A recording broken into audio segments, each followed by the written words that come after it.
We've now hit that stage of the Alexander Isak saga where everything has gone quiet, and really the only things that we're going to hear across the next couple of days are just going to be the same recycled and regurgitated lines. The latest update that we got from Paul Joyce had a couple of people worried. He basically said that Liverpool are interested in Alexander Isak, but unless Newcastle change their stance on he's not for sale, then Liverpool will remain admirers from afar. Technically speaking, he isn't wrong. Joyce is one of Liverpool's mouthpieces, and this is a classic briefing strategy that is being used in order to ease the pressure on Newcastle as they try and find their replacements. If Liverpool journalist went and said that a bid for £130 million was imminent, then RB Leipzig would go ahead and hike that price all the way up for Sesko. The club is deliberately playing it down until Newcastle finished their own business. That's the reality here. I don't think anything progresses until Newcastle go and sign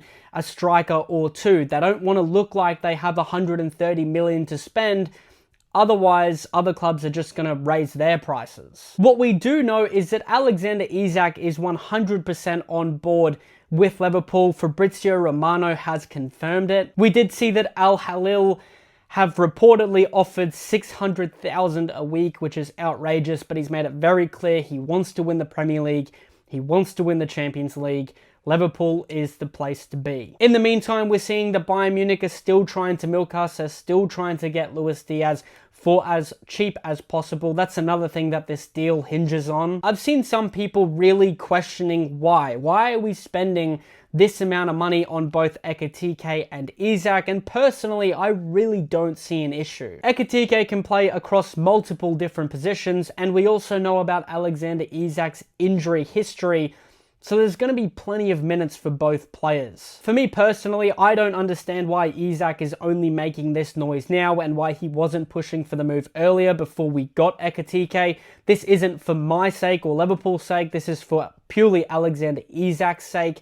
I am so happy that we have Ekitike, and if the window ended and we didn't get Isak and we only had Ekitike, I'd be over the moon still. But now that there is a chance of getting them both, that's a dream scenario. But yeah, I'm really curious as to why Alexander Isak just didn't try this earlier. I think this all happens very late in the window. We still have to sell Diaz, we still have to sell Nunez, we still have to sell Chiesa, we also still need a centre-back.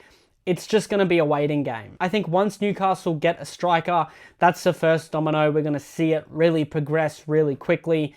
What do you guys think? Let me know in the comments down below.